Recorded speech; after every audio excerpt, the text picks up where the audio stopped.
Hey, what's up, everybody? Welcome to the latest episode of the Rich and Turbo Heavy Half Hour. You got Rich here. Find me on X at Fuzz Doom Rip. All the other socials at Rich.Paiva as a Doom Charts contributor and doing reviews from Musipedia of Metal. Turbo, how you doing? I'm good. How's everybody?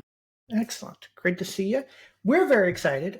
We have Eric Tulip from the New York band Black Tongue Reverend with us. Eric, how are you? Good. I'm doing well. Excellent. We were just chatting a little quickly before we got on the phone, and Turbo and I, and our little crew have been fans of the band since back on Northern Burden. I think we all kind of jumped in on All of Them Have Fangs, and the other stuff, the live record. We love the live record. And now you've put out Upstate of Mind, which we love also. So welcome, Eric. And for those of the people listening who don't know the band, tell us a little bit about Black Tongue Reverend, if you don't mind. So, we're classic power trio, drums, bass, guitar. We've been doing this for probably, I think, going on 4.5 years now. That's impressive that you guys have been listening that long. Yeah, that first EP was that was supposed to just be like a demo to get some music out there so we could show people that we could play and then start booking shows. So, but we decided to just put it out there anyway and see what happened, and a few people listened. Yeah. When you put a song like Texas Freeze on there, people are going to get it. So, Yeah, that was your first good move. That song rules. that was the first song we wrote, and we still play it like all the time, but it's definitely changed a lot.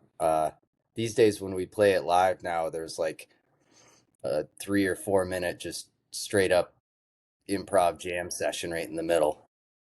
It's a fun one. Love it. I interrupted you. We were talking about just kind of the new record, because I want to spend a little bit of time with that, and then we'll go back. So Upstate of Mind, which is a fun title. I'm a former New Yorker. I grew up on Long Island, and as Turbo has heard me say a million times, went to school in Buffalo. So I understand a little bit of upstate, if you will. Yep. Tell everybody about this record, if you don't mind. So, yeah, a lot of these songs were sort of, I'll say, mostly written actually a couple of years ago. We were gonna record them, and then we decided to kind of split up with our original drummer, and so then we spent not this past summer, but the summer before, kind of on the hunt for a new drummer. Found a really awesome guy named Jason, who's been a kind of a fixture of the music scene in the Albany, New York area for quite a while. He's more experienced than the other two of us. You know, he's been in some bands that toured the country, and got a lot of cool stories. So then we spent a while just getting him up to speed, seeing what his spin on all these songs would be, how they would change, played them live a bunch.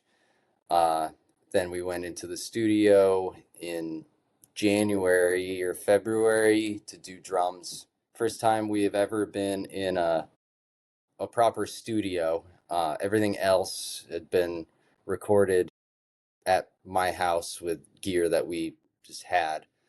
But we really wanted to get good drum sounds this time. And then the rest of it was done kind of over the summer. All the guitars and bass and drums were recorded right in this room that I'm sitting in. There wasn't really any sort of overarching concept when everything was being written.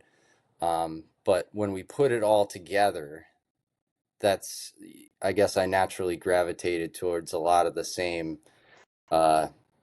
sort of themes of, social and societal decay, and I don't know. I just look at the things around me and try to interpret what I'm seeing, basically. There's no shortage of material there No, to no. work on, right? Um, I would. I always try to. I hate to pigeonhole bands and give them, tell them, try to put you in a genre or something like that. But what would you, for somebody who hasn't heard Black Tongue Reverend before, how would you describe what you guys do outside of Power Trio? What sound would you call out? That's always a hard one for me because it kind of goes in a lot of different places. I guess you'd broadly put us into the stoner rock category. I think of it as rock and roll. It's just a little bit heavier. It's down tuned. Yeah, you got quite a bit of riff repetition in there. But there's elements of pretty much everything. There's elements of blues, there's elements of psychedelia, there's elements of grunge, there's elements of doom. We don't really set out to uh, write in one certain style. We basically just play what sounds good, and if we like it, then that's all that matters. Love it. Yeah, I would probably call out all of those things. I think what I hear that really sticks out for me with you guys is that bluesy side of what you guys do, because that's kind of ear candy for us. Turbo, what do you have for Eric? I know that you've been listening to these guys for a while too. I was going to say kind of not you might pick up on it, but it's kind of a trouble influence on part of that, on some of the music. To me, it sounds like you got trouble sound until Mike goes into his solos. Then his solos are really clean and different, which I love. They're really good. Yeah, so that was is Trouble any of your influence on that? I'm not familiar with Trouble. No. Wow. I'm So, I'm ashamed to admit not the biggest music listener. Hey, Um interesting. This is a cool conversation. I have a lot of people, they just have music on all the time, like they're at work or something, they're listening to music, they're in the car, they're listening to music.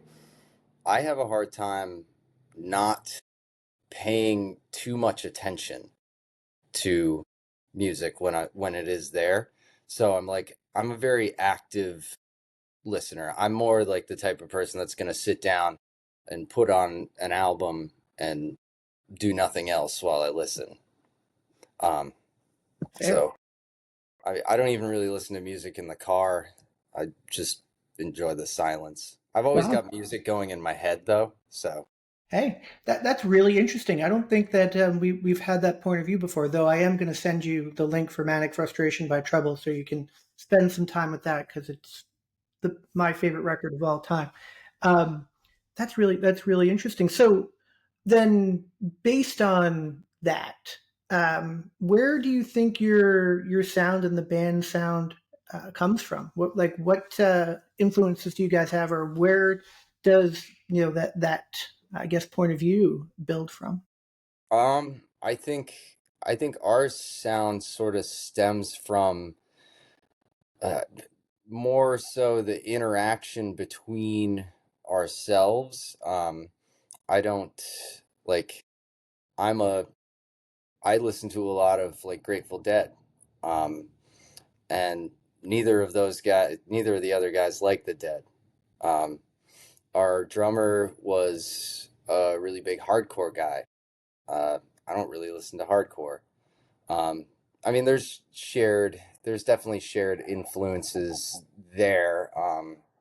Go back to like Zeppelin and Cream and Sabbath and all that kind of stuff. Mike and I both really enjoy some of the newer stoner stuff, like the Sword, all them witches, King Buffalo. That's those second two are All Them Witches and King Buffalo are the two really big ones that got me into like the stoner sort of not genre. I don't know if you can classify it as one genre, more like vein. Yeah. Yeah.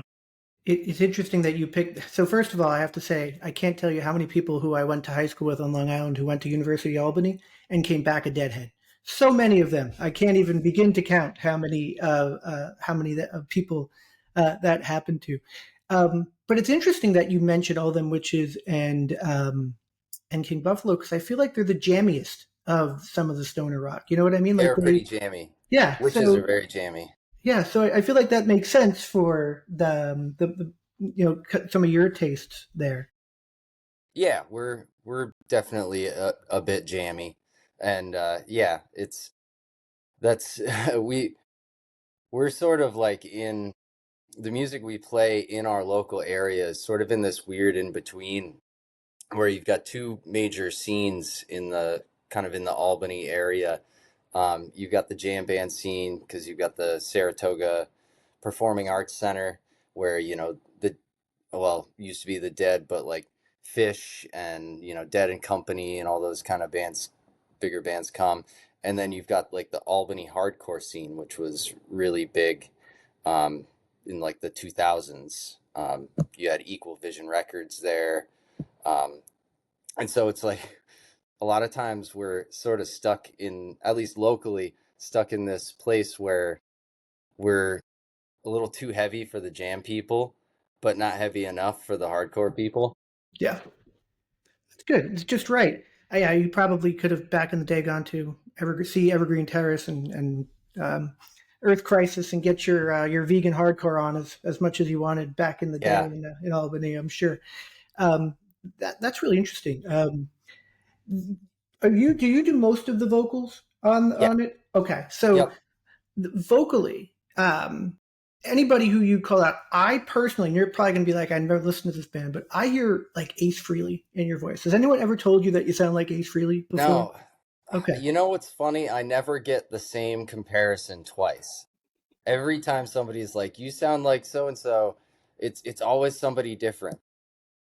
It's funny. I was listening to the record. I'm like, he sounds like Ace on a couple songs on Destroyer. As a big Kiss fan, for some reason that jumped out at me. So yeah, that's who else have you heard? What else has somebody said to you? Oh man, I can't even.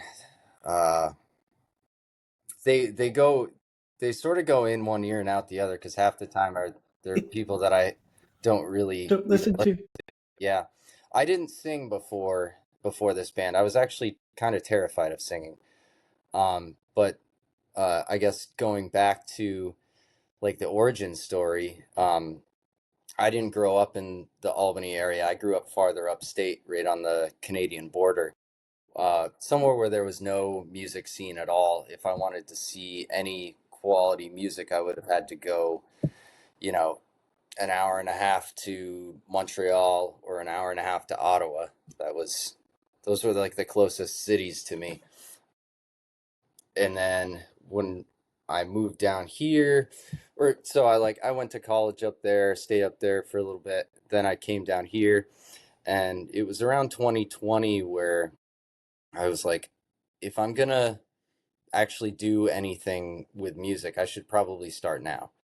So, but I didn't really know any musicians here, so I actually put up a ad on Craigslist Oh, looking wow. for guys to jam with. I found Mike, our guitarist, and our original drummer, Jeff, and we just started throwing things around. After a few weeks of doing that, we were like, yeah, I think this is a band. And we just started writing stuff. Love it. No, we were talking about. I think we were talking about the scene and vocally who you sound like and stuff. Oh, yeah, yeah. And so when it came time to start, have somebody singing, we were like, well, do we want to get a singer? I don't know. We kind of like it just the three of us. Oh, who's going to sing? And I said, oh, I guess I'll do it. I was at that, I was like just about to turn 30, and I was getting to that stage where I was like, you know what? I don't care what anyone thinks anymore. I'm just going to do stuff. And if it's good, it's good. If it's not, then whatever. I can confirm that it's good. I think Turbo can too, as big fans of the band. So it's amazing that you hadn't that sung before, and you were, as you said, terrified of it, because you don't sound it for sure. You sound pretty confident in your delivery. Each thing we put out, it's gotten better, and I'm finally at the point where I'm pretty happy with how it's sounding. I think it's taken me a while to find my voice and what I want to sound like, but I think I'm pretty much around it now. Turbo, what else you got for Eric? Y'all chose to re-record Chewing Stones. Was there a reason out of those other songs that you could have done that was the one that you chose to do? Yeah, we always really liked that song, and we didn't think that it got a fair treatment the first time we put it out. um, we did the drums on that EP. We ran the drums through a mixer and then into like a 2-track interface. So like we didn't have much to work with there. That was kind of what we got, and I didn't really know what I was doing back then as far as mixing, because I've done all the mixing, and so that was one where we really thought, hey, this song is better than it it's better than it should have been now, and so we wanted to give it another shot. We thought it deserved it. That's cool. Yeah, it came out great. The original recorded at Willow Glen Studio, if I'm not mistaken, aka Yeah, that's my your house. living room, right? So what was it like for you guys recording in a studio, as you have been so accustomed to doing? I know you did some of you did your guitar and bass at home, right? But what was it like to get the band in the studio and do that proper? It was really well. We spent a full day doing the drums. Mike and I played just direct in silently, and then overdubbed those parts later. Some songs we did to a tempo track. Some songs we started with a tempo track and then just had him turn it off and just let us go. I think a couple that we didn't even use that, so it was basically made it a little harder to go back in and re-record the drum and bass parts and stuff, but it helped us get kind of that natural flow of how we want to play things. And we found a guy named Dave Tayo in Saratoga Springs, New York, who our drummer Jason has worked with a few times before. It was awesome. He was a super nice guy, and it was great to work with him. We'll probably go back and do more with him. Cool. Yeah, it's a great sounding record. I also want to talk to you about live at the Jive Hive, which our buddy Rob is just screaming for a physical release of, because it's a great live record. It's so raw, right? Because I don't think you guys did anything to it, right? No, I didn't do a whole lot to it. And we're actually, that's it's a place down in Albany. It's a super great resource for our local music scene. Tons of bands go down there. They do this for free. You can go in. It's like this guy's practice space for his band, but he's got thousands and thousands and thousands of dollars of gear down there. And he just invites bands down, and they do the live streaming thing. They record you. He's got like a whole team, and they do this out of the goodness of their hearts. And they're good friends of ours. We're gonna be going back there sometime soon and doing another one. We're actually gonna do a split with our friends band Gozer. Gozer, yes, very cool. And then we're gonna put that out. Maybe we'll do that physical and do it on streaming and everything too. That show was actually one of our earlier shows. I think it was probably like the fifth or sixth one we had played. Oh, wow. That's it. Just that early on. Very cool. Yeah. When we released All of Them Have Fangs, we hadn't, when we recorded it, we hadn't played any shows yet. I didn't know that. Oh, so after the full length, I guess what you would call the first full length, then started playing out. You were mostly just playing to each other. Usually, what we hear bands who kind of start just out there and they're getting their feet wet and getting some feedback and stuff. But you guys did your own thing, released the record, and then started to play some shows. Yeah, well, that was sort of the time when things were. I remember now. Kind of opening back up. Yeah. So, yeah, it was, things were, locked down for a while there, and it took a little bit for the live music scene to sort of restart. I forget sometimes that you put out all this stuff within like a three-year period too. You guys have been pretty prolific in what you're putting out, so it feels like so much longer ago that was. But yeah, it's you forget that a couple of years ago that live music was not even really a thing for a while. I think everyone sort of blocks out those few years a little bit. Try it as much as possible. Very cool. Turbo, what else do you have for Eric? Do you, you said that a lot of the songs come from around the area or whatnot, that do you write the lyrics, and is 37 West an autobiographical song, or? So, yes, I do write the lyrics. It's not completely autobiographical, but it's definitely based on people that I knew back up north. New York State Route 37 is the main east-west route that runs between like Plattsburgh and Watertown through a majority of the North Country. And the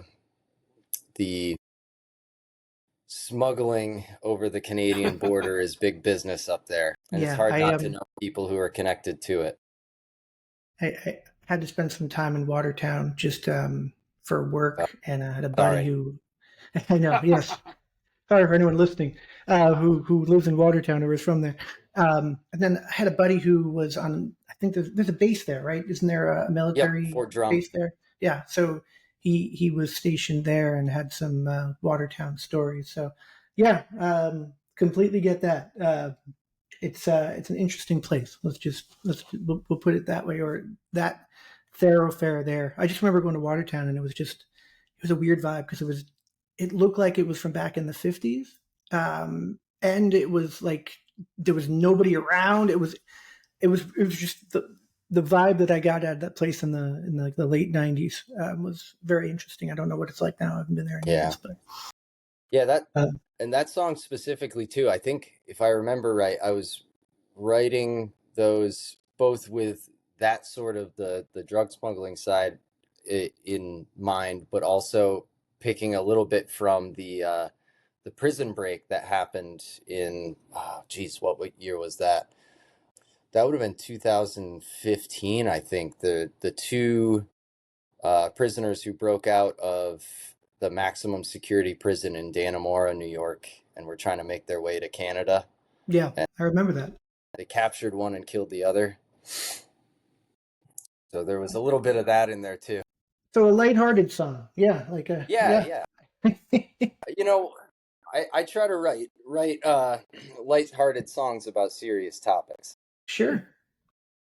But that being said, like I'm looking, I was reading the little blurb that you have on the new record, and it definitely comes off as someone who wrote this who might have a background in writing, or maybe was an English major or something like that. Is that you? And do you have that background, or am I just projecting that onto you based on how well written that blurb is on the website?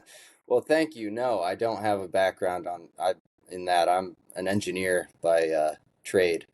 Wow. So kind of almost the opposite. You could have fooled me. It's amazing how many bands that we talk to where we ask something like that and they're like, "You're crazy. I don't know what you're talking about." It's the opposite of that. I think to me it's just amazing how these words can kind of flow so smoothly and how that creative process works. I just don't have that skill set. So I wrote and revised that thing that blurb like 10 times. I just keep doing things over and over until they go from bad to good. That's great. And I love the lyrics of the record. It's not just for people who understand upstate New York or have been there. Anybody can relate, I think, to a lot of the songs that you have on the record. You're wearing that Gozer shirt. We dig them. Are you playing some? You mentioned that show. Are you doing shows locally or little scene where you're out and about playing? Yeah, mostly locally. Definitely, those guys are our favorite band to play with. We played with them probably, I don't know, 6 or 7 times. They're good friends of ours. And then yeah, we sort of mostly locally. We go like we've been down to Long Island. We go out to Ithaca. We're playing our first show outside of New York State in November. We're going to Salem, Massachusetts to play like the week after Halloween, so that should be fun. Yeah, that's awesome. Really dig that the record. I had to look up the name of it, the Far Realm record by Gozer. Yeah, they did an Really awesome job with that. dig that one.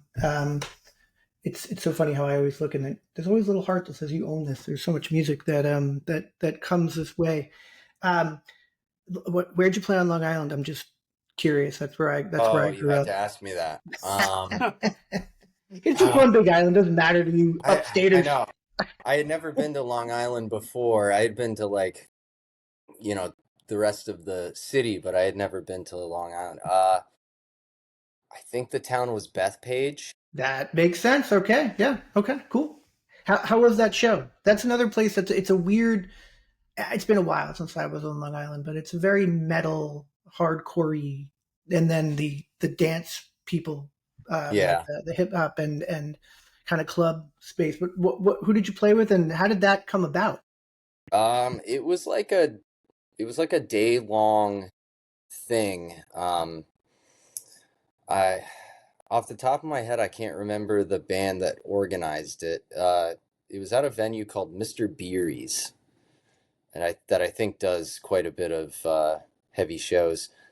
But I think we were the very first. Like we opened the show at like 3 o'clock or something, and then it Prime went. spot. But we weren't able to stick around, so we drove down there, played our show, watched like 1 or 2 bands, and then drove back. And at the time, our van was this crappy old '90s Dodge Ram. It was like an old Verizon service truck, and somewhere around Yonkers, on the way back, the driver's side door stopped latching. And so I had to drive like 100 miles with, one hand on the wheel and holding the door shut with the other hand. And Mike's in the passenger seat falling asleep because it's like, I don't know, 11 o'clock at night. And then every so often I'd lose grip of the door and it would fly open and we'd wake up and we're like, oh my God, who fell out? Oh, all right, we're good. Oh, I've done that drive. Well, I've done that drive from Long Island to Buffalo, and you have to time it right to go over the bridges properly and Mhm. not make a mistake and wind up at Newark, which I did multiple times, which is not a fun situation either. But I'm glad you guys survived that. Turbo, anything else for Eric while we have him? I was curious if, like, the trip continues and the vainglorious mind, or to me, in my ears, sound a little different. Like you're moving in a different direction. Was that just coincidence, or are you all kind of adjusting some of your sound? I wouldn't say we're moving that way. Actually, the Vainglorious Mind one was so we recorded 8 songs for this record, but the way that it fit, one of the songs didn't really fit thematically or wouldn't fit well for when we go to do vinyl, because we are going to do vinyl. And so I made that song, I made Vainglorious Mind just kind of on my own as like a transition track to open up side two, something that was a little shorter. And so that was just, some guitar stuff, samples of the vocals from other songs, and a sample from the song that we cut. And then I realize now that the distribution company that we released it through doesn't capitalize things that you want them to. So Experiment was supposed to be lowercase e and then capital X and then the rest of the word.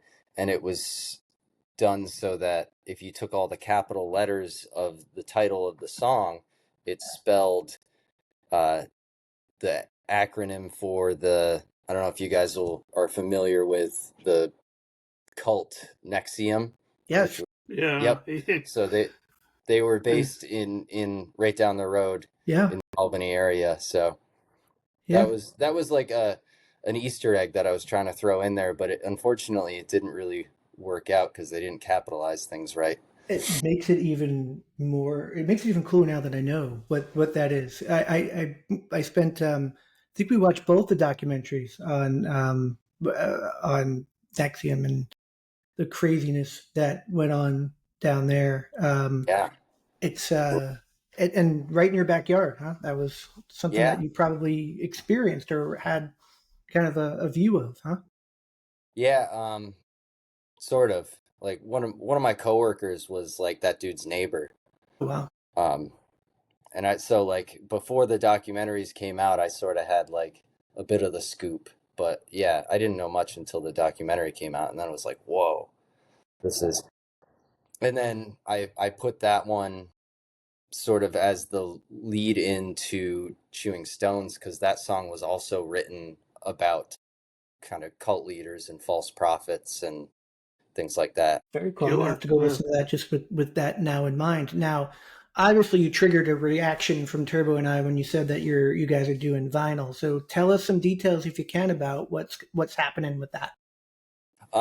We just gotta sort of recoup some costs before we do it, because it's not cheap.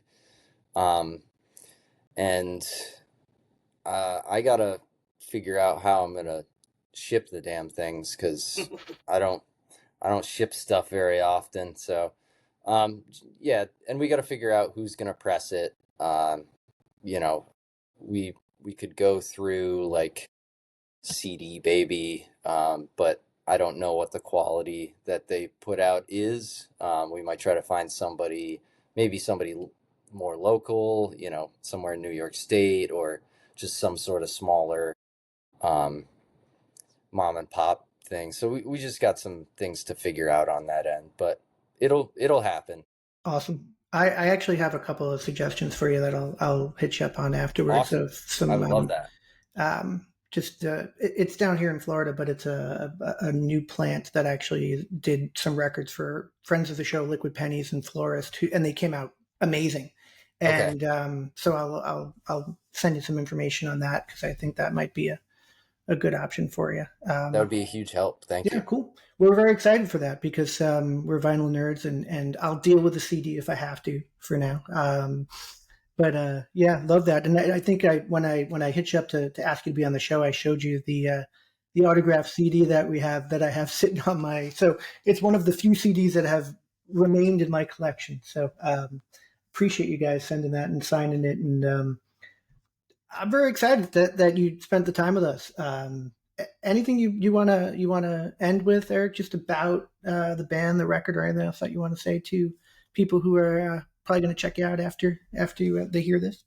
Oh, just thanks for listening. When we started doing this a few years ago, we weren't sure if anyone was going to be listening, and to our surprise, seems to be doing really well, and that, you know, that really just kind of blows our minds that people around the country and around the world are listening to you know, these three guys that have, well, started out with no idea what we're doing. I think we have somewhat of an idea now, but no, it's really cool, and it's been really fulfilling these past few years, and we hope to keep doing it and keep people listening. Yeah, little And band thank at you guys Albany. so much for having me. So anybody who has not heard the record, it's called Upstate of Mind by Black Tongue Reverend. Came out the end of August. It's available on Bandcamp. You can get a CD. There will be vinyl soon. It was number 17 on the Doom charts. I had it way higher than that, but you know, it is what it is. But thank you, Eric. This has been awesome. Glad to be on there. Yeah, no, it's awesome, right? Just to have it there. And like you said, like you're I love how humble you are. We love the records. Keep it up. Keep in touch. I'll send you a note on some ideas that I have, and come back and talk to us maybe when you do the live record or the live album. We can bring Gozer. We can all talk together. That'd be awesome. That would be cool. Cool. Awesome. Yeah. Thank you, Eric. All right. Everyone go Thanks, check guys. out Black Tongue Reverend. Have a great night. Thanks, Eric. You too.